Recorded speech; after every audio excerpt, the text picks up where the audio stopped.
Welcome to MedNation, where we explore the crucial topics shaping the future of medicine. Mhm. I'm your host, Dr. Lanier, and today we have a very special guest with us. We are diving into the topic that affects countless aspiring medical professionals like myself, the cost of medical education. Joining me is Mr. Kushak, the Executive Vice President of St. James School of Medicine. Welcome to the show. Thank you so much, Dr. Lanier. Thank you so much for having me. It's an honor to be here. And I just can't express how happy I am to get this platform to discuss a little bit about the cost of education. Absolutely. Before that, I'd like to hear a little bit about your background. Oh, sure. So I have a very varied background. I started off in consulting. I was an economic consultant for about, give or take, a decade. And I worked with some of the largest companies in the world doing economic consulting. One fine day, I got up and I decided, who needs a savings account? Let's just start a business. Yeah. So I started a restaurant, and I took it from one to two, and we were doing decently. I wouldn't say that I made bank. Definitely not enough to retire off of, that's for sure. But we did lose money in the grand scheme of things, but we started breaking even until COVID hit. And when COVID hit, that's when I decided that maybe the restaurants aren't the best route to take. So I, for lack of a better term, sunsetted the restaurants. I know it's a very Mm. you know corporate administrative speak, but we Yeah. sunset the restaurants, and I completely started focusing on St. James. Oh, wow. And around 2017, I started working at St. James, and eventually as the executive vice president. And the rest is history, as they say. Oh, wow. So were you always a CPA even though you were running a restaurant? Yeah, I was Okay. a CPA since what, 2007? I Okay. graduated from grad school, so I have an MBA in finance as well. I graduated Okay. from grad school in 2006. I think by 2007 I was a CPA, so I've been a Okay. CPA ever since. That's funny because I run a restaurant. I used to own a restaurant before medical school. Oh, okay. And my roast, we got flooded. We had a bad flood in Nashville, Tennessee, 2010, and my Okay. restaurant went underwater. That's my transition to medical school. So you had flooding, I had COVID, Yeah, we had similar very similar stories. transitions. Yeah. We both can agree restaurants are not the best businesses to have. I think it's the worst business to have. I It's think it's the worst. not even close, Yeah. because and this is what I always tell people, that if you have the ability through your qualifications, through your education, through your expertise, whatever that may be, to make more than minimum wage, do not start a restaurant. The issue with restaurants is that the barrier to entry is so minimal. Like, you can Yeah. literally go to a ghost kitchen, pay a couple of $100 and call yourself a restaurant. Yeah. But to break even and be able to have help, and I mean, at the end of the day, you have to figure out why you work. We all Yeah. work to have a decent quality of life. Restaurants do Absolutely. not No, provide. they do not. And then the time consumption, all your time is consumed there. But Exactly. I'm glad you're not there anymore. I'm glad Yeah. you are at St. James. So, Dr. Lanier, what kind of restaurant did you have, if you don't Well, mind my asking? well, funny enough, I am from East Africa, a small Okay. country called Eritrea. I Uh-huh. moved here. I was going to college, and I opened a country buffet. Oh, okay. It was a franchise. So it was a country buffet. So I used to sell fried chicken, fried fish, all kind of greens. So it's very funny because that's not something I grew up eating and something I know of. But yeah. Okay. I have to ask you this. So we're very familiar with Ethiopian food, but not Right. so much Eritrean food. Is there a distinct difference between Ethiopian and Eritrean food? No, it's very similar. Okay. It's very similar. It's the same food, literally the same food. It's the same culture. Everything's the same. Eritrea was colonized by Ethiopia, so Right. it's the culture is just very similar. Right. Yeah. And I know that Eritreans don't really like Haile Selassie as much as No, Ethiopians do. no. What is your background from? You know a lot about Ethiopia and Eritrea. I do travel quite a bit, so Right. I'm not a travel influencer or anything like that, but No, for that's work, I've great had though. to travel quite a bit. And I've just met so many interesting people through my travels, Yeah. and I've just learned so much about different countries just by talking to the average people. And I think Yeah. that's really, really impressive. I know a lot about Haile Selassie because we work in the Caribbean a lot where Rastafarianism is a Absolutely. big Jamaican. Yeah. religion. Yeah. And Haile Selassie is one of the messiahs of the Rastafari religion. It really And is. I think there was a time where there was a drought and he came to visit Jamaica and I think it stopped raining. That's oh, what they say. That's probably the reason why they think he's a messiah. right. Well, I mean, yes, they do have. I think Jesus Christ is another one, and I think the third one is Bob Marley. So it's kind of a pretty unique mix of messiahs out there. Messiahs out there, yeah. Yeah. Well, that's very cool. Love talking to you. Yeah. So let's talk about the cost of medical education. Mhm. Right now, it's a hot topic. Yeah. Many students, students face the daunting challenge of financing their education and the burden of debt, which could have a long-lasting effect on our careers, lives. With your background in finance and strategic management and your leadership at St. James School of Medicine, what insight can you share about the current state of medical education? Well, I mean, the first things first is that I think this is not just an issue with medical education. I think this is an issue with higher education across the board. That's true. Now, I mean, and I would go out on a limb and say that America is in a higher education crisis, where you cannot go to higher education unless you're financially privileged or academically privileged. Either you're so good that you're getting scholarships and universities want you, which, let's face it, that's a very, very small percentage of students going to university, and or your parents, or you have some sort of wealth that you can fund your way through college. If you are taking private loans and stuff like that, the costs are prohibitive. Year on year, public institutions, they're adjusted for inflation, their tuition growth is about close to 30%. Private schools is slightly less, but not that much better. It's 20%. And just think about this. When you go into medical school, it's a 4-year program. Within those 4 years, you're having a 20 to 30% increase year on year. In some cases, semester to semester. Even. Yeah. Keeping all that in mind, I just think that, there has to be some policy at the political level that identifies this. But counter to that, you also have the social media culture, where a lot of people do not and are not interested in pursuing higher education because we've reached some sort of a headway, if you will, where the younger generation is looking for more immediate gratification, which is why we have a massive dearth of physicians in the United States. A lot of kids I've spoken to who are particularly bright have clearly said that for lack of a better term, the juice is not worth the squeeze when it comes to studying medicine. What they don't necessarily realize is that what they see in social media and the influencers that they're talking to, number one, there's no fact checking happening with all the salaries and the amounts that they're quoting. In some cases, they're just ridiculous and exorbitant. In other cases, they're also including capital gains in their income, which just doesn't make any sense. So if somebody were to ask you how much you make, and then you come and say that, oh yeah, I have stock in so-and-so company and this appreciated so much, so I'm just going to add that to my annual income, that's not real.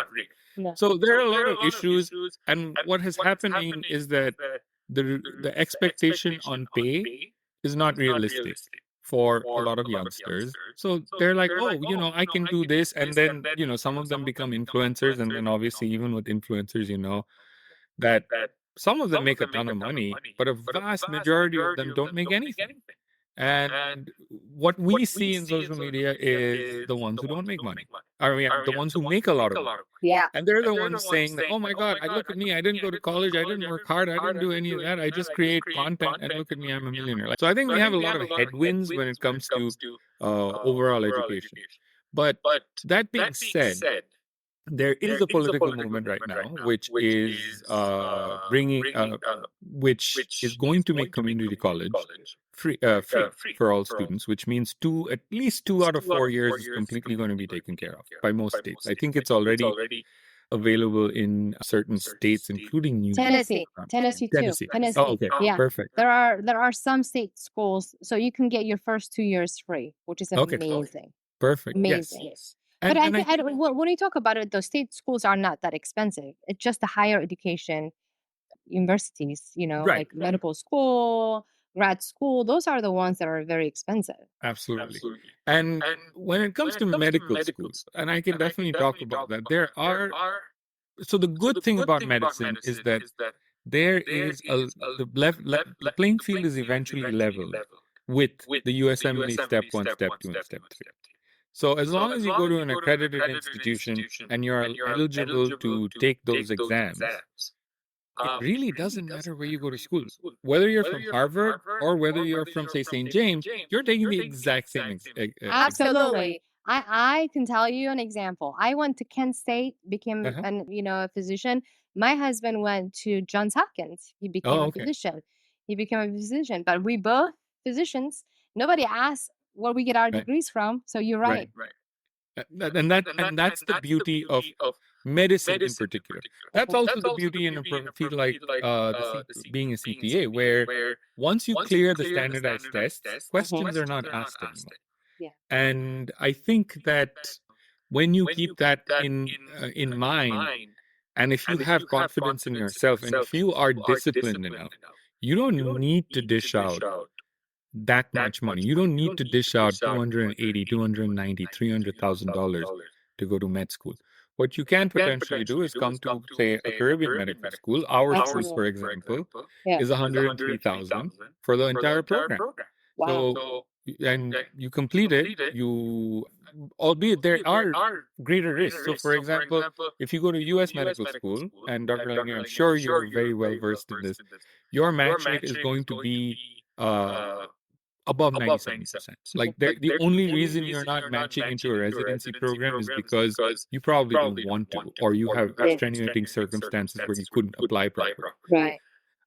In our school, I'm going to be very, very honest. We have a historic match rate of about 85, 86%, which means about 9 out of every 10 students, or like about 8.5 or 9 out of every 10 students are matching.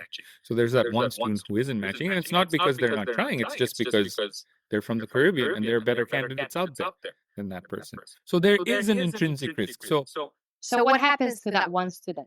Do you guys scramble to find them something, or do they have to wait for the next year? So we have a program where we absorb some of the students who do not match into our school administration. They become professors. They teach a little bit. They become TAs. They become student counselors. There are other programs out there with our hospital partners, for example, clinical document specialists, who you need to have kind of a medical knowledge in order to do this. And again, it's the same thing. You go spend time, you earn good money. You actually make more money as a CDS or even as a counselor than you would probably as a resident. And that can be your gap year, but at the same time, if you're working for us, you're potentially dealing with USMLE materials day in, day out. So you're not out of touch.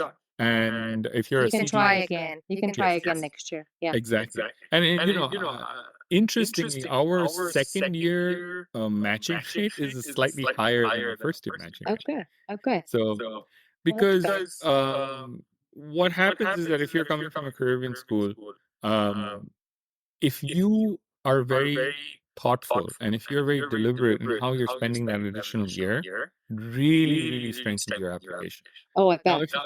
If you go and become a scribe, I mean, no offense to scribes, but that doesn't add any value, because a scribe it's not a technical skill. It's typically you do a 3, 4, 5 month course and then just straight out of high school. So it really doesn't add value.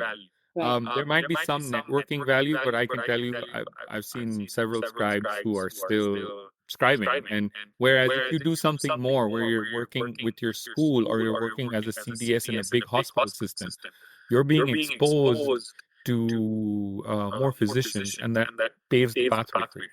Yeah. So if you have an open mind, the cost of education should really not be a hindrance. Yeah. And this is my opinion. However, I do admit that this runaway cost of about 30% increase year on year, there has to be some massive policy changes. And this is way beyond you or me. Yeah. And I think whoever our next president is, whichever party is running the House and whichever party is running the Congress, they need to come together and truly understand what they need to do specifically for our next generation. Because one of the reasons America has become a superpower and one of the best countries in the world because of the GI Bill. After 1945, there was a massive influx of students going to college. Our previous generation, they're all highly educated, even if it's a technical school, because the GI Bill paid for it. Now, the GI Bill, whatever they cover, doesn't even cover tuition anymore because schools have outpaced the growth of these Yes. policies. And I Probably think, inflation, right? well, inflation hasn't, compared to other countries, USA has Yeah. been relatively stable. But Right. I mean, the last couple of years have been a little crazy. But I mean, but by crazy, I mean, for example, developing countries typically see inflation of about 10 to 13% easy. Right. And that's normal for them. So we don't have those kinds of pressures. But yes, inflation is definitely an issue. But you also have all these other factors, which is largely demand and supply. Well, yes, I think you answered it already about that 1% not matching.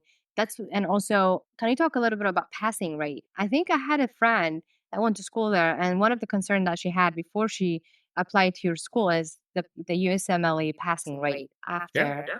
One thing I do want to point out is that in the Caribbean, there are over 75 plus schools operating that claim to prepare you for USMLE and claim to prepare you to become physicians in the United States. What the fine print is that out of these 75, there are only about 20 accredited schools, including ours. And of these 20 accredited schools, these schools are accredited by agencies that are considered to be equivalent to LCME, which is the U.S. Licensing Commission for Medical Education. So our standards have to be identical. Our standards have to be more or less the same of U.S. schools. So, for example, we cannot officially have a passing rate less than 85%. We will lose our accreditation. It's the same with every single accredited Caribbean school. Now, if you're not from an accredited school, that'll be a problem. Like, they don't have to have any standards. They don't have to have any goals. They're not publishing anything. They're not necessarily reprimanded by anybody if their scores are not doing well. So these are things that you have to keep in mind. So if you go to a Caribbean school that is accredited, from a standard standpoint, you're probably going to see the same standard and the same passing rates as most US schools. So I like that the passing rate is 85%.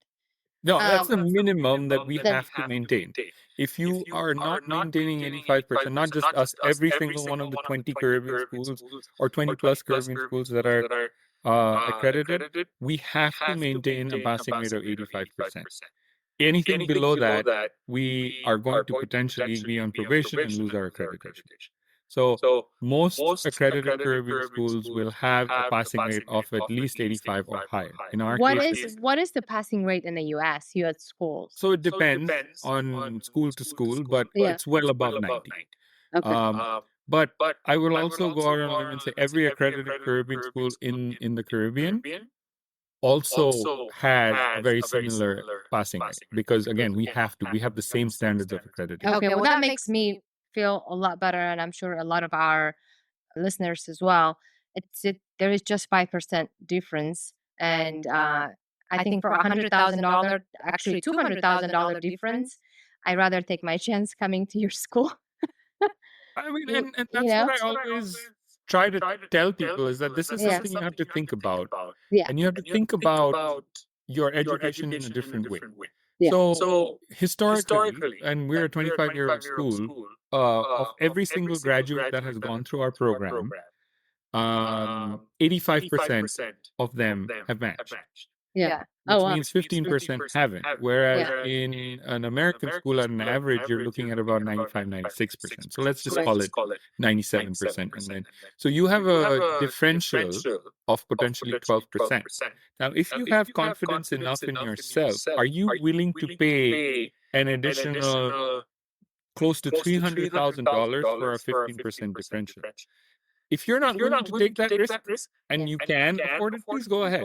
Yeah. But I mean, I always keep saying that I don't see much of a difference between, generally speaking, not Yeah. necessarily from an education standpoint, but if a restaurant is 4.5 stars versus a restaurant is 4 stars or 4.2 stars, I'd still go to the same restaurant. I mean, to me, Absolutely. There's not they're much of the a same. difference. Yeah. Yeah, and that's And exactly what it comes down to. It's yeah. 4.6 and 4.2. So Yeah. No, I totally agree. And also you have the ocean. I mean, you are in the Caribbean. well, yeah, I mean, so this is something that I always tell students: don't be too enamored by the beauty of the island, because medical school, you're not going to get much time That's to true. sit out and enjoy it. That's true. It's a very intense course. It's a very intense program. Right. Most of the students who do not make it in medical school No. are students who completely underestimate the significance and the amount of work it takes to become a doctor. There is no other profession in this world where you have to work this hard, or at Yeah. least in the United States, that you have to work this hard to become a licensed professional. Almost every other profession, I would say, needs less work, less time, and most physicians who become physicians are successful at it, are essentially they are genuinely passionate about helping people. And Absolutely. that's And what you said is 100% correct. But one of the things that a lot of people will say is, "Oh, don't worry, spend the money, get the loan. When you become a physician, you'll be able to pay it." But I think that's not correct, because we don't get paid much. What they think, or what I used to think when I became a physician, oh, I'm gonna earn. Mhm. That's not what I'm earning right now. And my loans, they have interest. Yes. Yeah. So I think that's one of the things people, or in general students, should look into is, oh, when I become a physician, I'm going to make this much money. It's not really like you don't make that right away. You need to, the first 5 years, you make the minimum of what a Mhm. physician will get paid. And within the first 5 years, your interests will skyrocket and you continue to incur, So yeah, those are the things I wish I knew. So, and I think you're kind of hitting the nail on the head right here, is that I genuinely think that physicians tend to be very, very, their education regarding finance seems to be very limited. Everyone I've spoken to. I've met surgeons who, during their residency period, because they're in school and then they go on to do a fellowship, they have stopped paying their student loans, even interest. They won't pay it because they're like, oh, I'm in residency. I'm just going to, when I get out, I'm going to pay that. But you know what happens during that 7-year period? Your interest becomes a part of your loan. Mhm. And then in 9 out of 10 times, that loan that you had, which might have been 300,000, by the time you finish your 7-year residency followed by a 3-year fellowship, that's $800,000. And that's a hole that you're not going to be able to come out of. And then what happens is also during residency, when you finish residency, by the time you finish residency, you're approaching 30. Mhm. So you start living your life right after you finish school. You get a job, you buy a house, you get married, you keep adding Yes, your expenses go up. expenses. The expenses go a lot higher. Yeah. So this is something to think about. Yeah. Before So you we always tell our students, no matter what, if you have a student loan, at the minimum, if you go for a fellowship during residency, at the minimum, make sure you're paying your interest payments. right. In that way, at least you're making sure that your loan volume is not going up. And I think that this is a big mistake. I've actually spoken to surgeons who are, quite a bit older than I am, who have this issue that they were like, oh, I'm still paying off my student loans because nobody told me that the interest accrues and it becomes a part of your loan later on. I'm like, yeah. I mean, the very minimum, go talk to somebody who has marginal knowledge about, loans, a banker, a CPA, somebody. They will tell you that straight off the bat. Don't stop making payment. I mean, yes, banks always want you to stop making payments so that they'll give you deferrals. But the problem is it's a deferral. You still have to come back and pay it no matter when. Yeah. The other thing with the income portion is that, I mean, you're absolutely right. That being said, it depends on what kind of a lifestyle you want. For example, if you choose to go to a very, very rural area, the salaries are about 2 to 3 times that of True. a city True. area.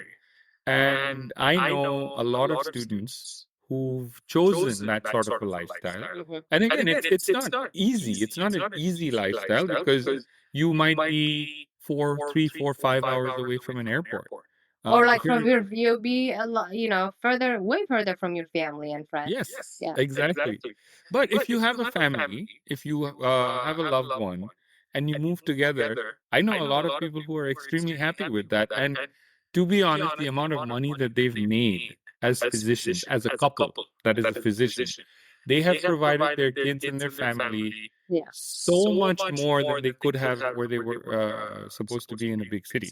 So just to put things in perspective, Mhm. in Chicago, we're based out of Chicago. So if you come to Chicago, first of all, getting residency in a big city is very, very difficult to begin Mhm. with because we're oversaturated with physicians in every big city, whether it's Chicago, Boston, LA, San Francisco, Seattle, Houston, you name it. Mhm. However, if you want to go to, say, somewhere in West Virginia or somewhere in Oregon, these places are dramatically less populated and they're considered to be healthcare deserts.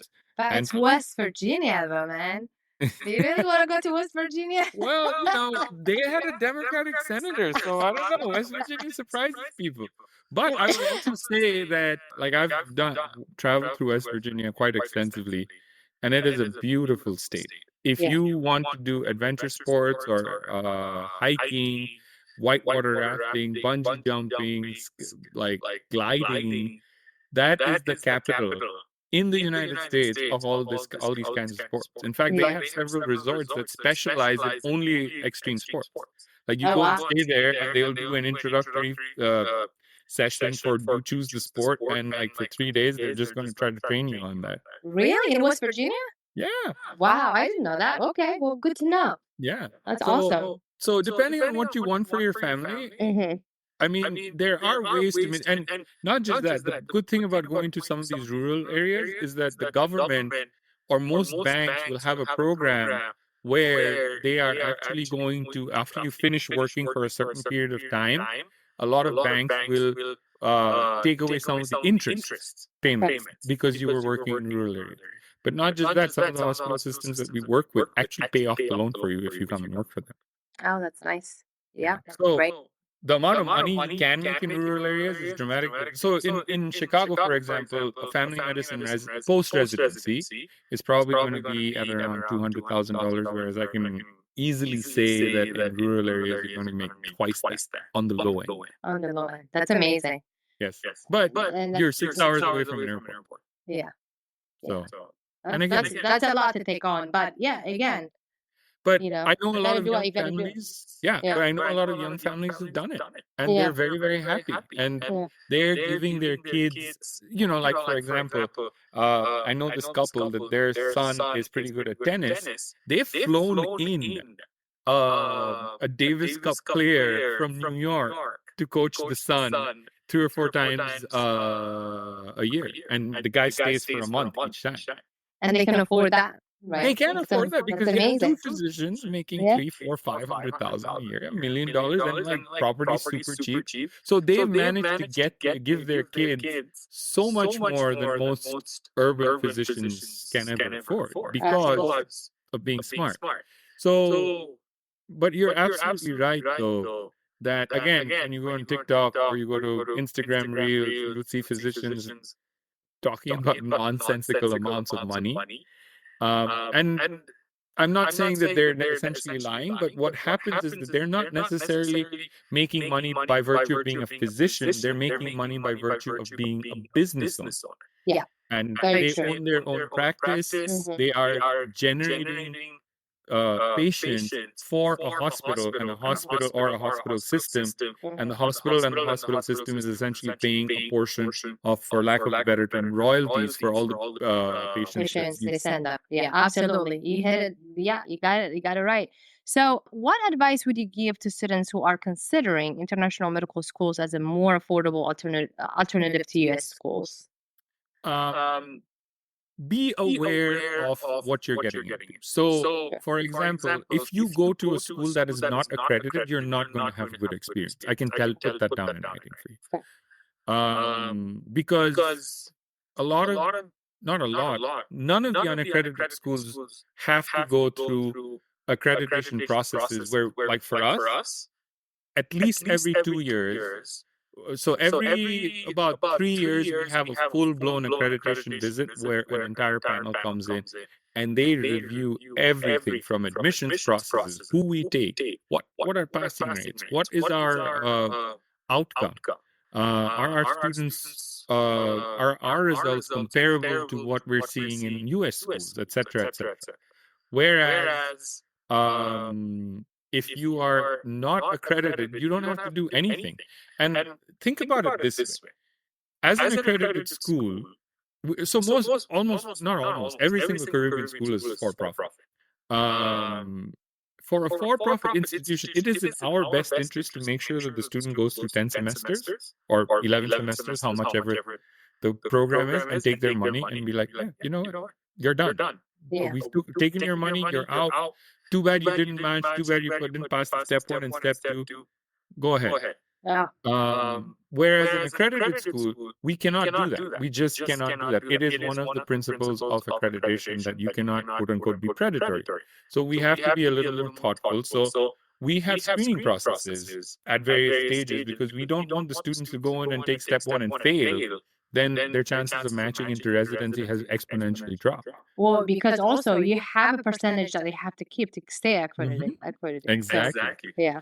So the courses would generally tend to be tougher, they're harder. So generally speaking, so the first step is, if you're going to an international school, make sure that it is accredited and make sure that the curriculum is really designed for the country that you want to go to. So for example, within the Caribbean, there are several universities that are focused entirely on the Indian system. I know at least 2 off the top of my head that exclusively work with Indian students who cannot get into medical programs in India come to those particular schools, and then this school trains them for the Indian system. But think about this: if you go to that school and you come to the USA to do step 1, you're not going to pass. No. I mean, they're completely different systems. Yeah. Same thing with the PLAB. Same thing with the CAMC. PLAB is in the UK. CAMC is in the Caribbean. There are certain schools that have different routes, and then you have to select what route you want to do right very close to the end of basic sciences. Those are different programs, and you have to make sure that they're accredited. Even if they're not accredited, you have to make sure that they're training you for the correct country. Because a lot of medical schools will come and say, oh yeah, you can do any route. You can go to UK, you can go to USA, but the fact of the matter is that they are separate routes. The training is completely different for USMLE. USMLE is a lot harder. It's the hardest exam. All three together is hands down one of the hardest exams as an individual you're ever going to take in your life. I agree with you. I cannot agree more. And compared to other countries, I'm not sure what the licensing requirements in Eritrea or Ethiopia are, but I can tell you that the PLAB 1 and PLAB 2 is dramatically easier than step 1 and step 2 in the United States. In the Caribbean, you need to take an exam called CAMC. Step 1 and step 2 are dramatically harder than CAMC 1 and CAMC 2. And same thing with the Indian exams. Step 1 and step 2 are a lot harder. And it's not necessarily just hard. They're just a different style of questioning, different pattern of questioning. You're trained differently in the United States. So this is something to keep in mind.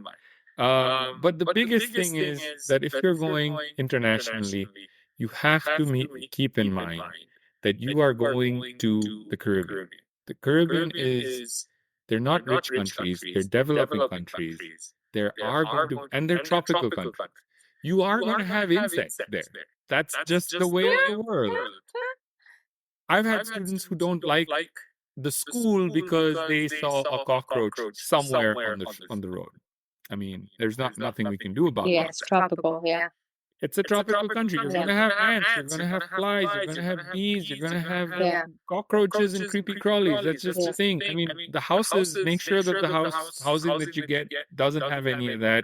Yeah. Or that the landlords do something to make sure that, you're not affected. But you're going to have these things. Mhm. You might have power issues. Not significant, but here and there, once in a while, you might have a power issue here and there. I mean, these are Caribbean islands. They face hurricanes regularly.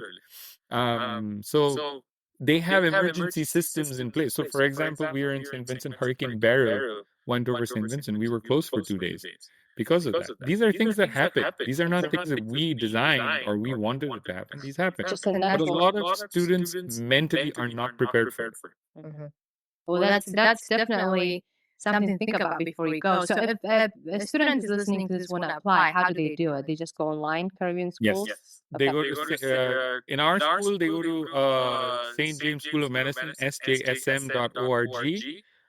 There are some resources online that kind of talk about Caribbean medical schools in general. I believe there's one called CaribbeanMedicalSchool.com that kind of talks about everything in general. Okay. I thought that was pretty fair. You can always go on to forums and check. But again, keep in mind that even if it's Harvard, you're going to find disgruntled students. Absolutely. No matter, There's no always matter where somebody. you go. Yeah. Yeah. But I think a fair question to really ask the school is, how long have you been around? And how many alumni do you have? And can I talk to alumni? If these three questions cannot be transparently answered by the school, stay away. Well, great advice. And thank you so much. It's been great talking to you. Same here, Dr. Lanier. A lot of explanation, a lot of information. I think those are the things that we need to know before we, invest our time and money on the school. And you were able to share that with us. So thank you. Absolutely. Thank you so much, Dr. Lanier. It was an absolute pleasure. It was an absolute pleasure to get to know you. And it was an absolute honor to be on your podcast. Thank you. When you're in Nashville, let us know. Okay, yeah. I mean, I was You in can come to one of Nashville. our clinics and we'll show you around. That would be awesome. Well, I mean, if you're actually interested in taking elective rotations, we can definitely set that out. Okay. All right. So, I love that. Okay. Well, thank you. Nice to meet you. yeah, same here. Okay. Bye.